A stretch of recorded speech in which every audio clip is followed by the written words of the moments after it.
In question 3, you've got a graph more of the format y is equal to a, b, the x plus k.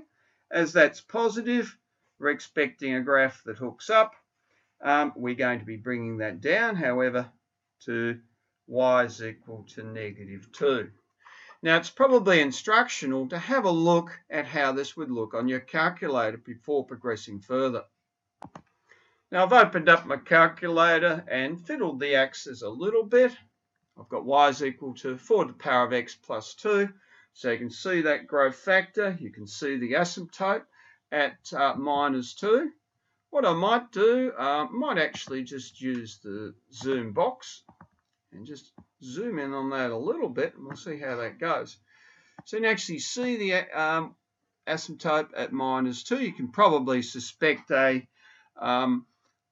y-intercept of 1, and we'll have an x-intercept between 0 and 1.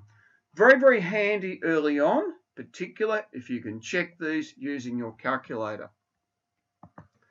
So the x-intercept, because it crosses the x-axis, occurs, I better write that down, -2. That occurs when y is equal to 0. So therefore 0, 4 to the power of x, is equal to 2. And that works out being x is equal to log 2 to the base 4, which you can do on your calculator of 0.5. So I've got the point, 0.50, and that's pretty much what my graph says. If you want, analyze, choose solve, root, and you can see the point 0.50. The y-intercept when x is 0, so therefore 0, -1. It then remains for me to sketch the graph. You'll notice I'm using quite a bit of paper as I do this. It's the way these problems tend to run.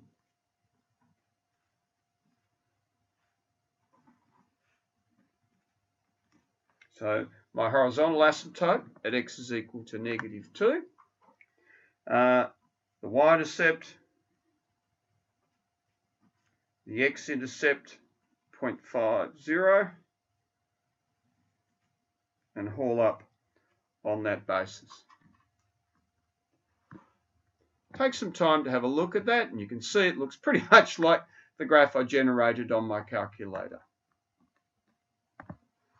Before commencing 3B, it would be instructional to have a look at this on your calculator.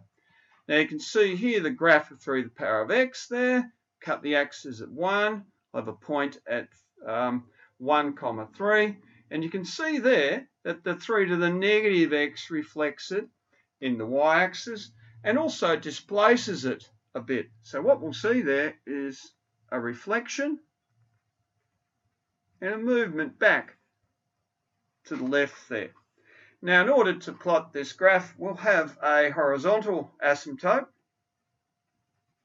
at y is equal to 0, so I better put that there. And I'll plug through and find the other values.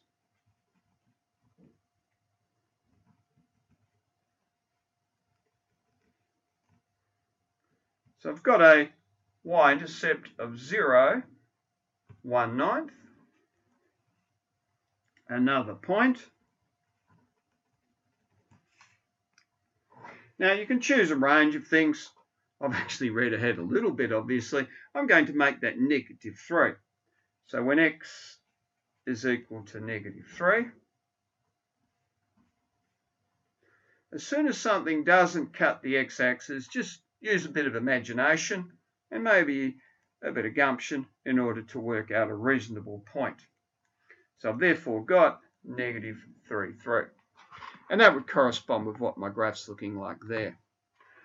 With that information, I can then sketch up my graph.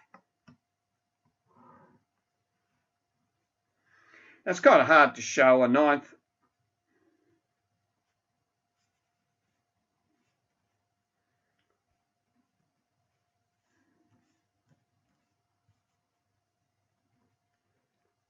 My graph obviously almost touching the x-axis, but never ever. So what I can say for the domain, element real numbers, And the range, well, that goes from 0 through to positive infinity. Take some time to look at that and work it through.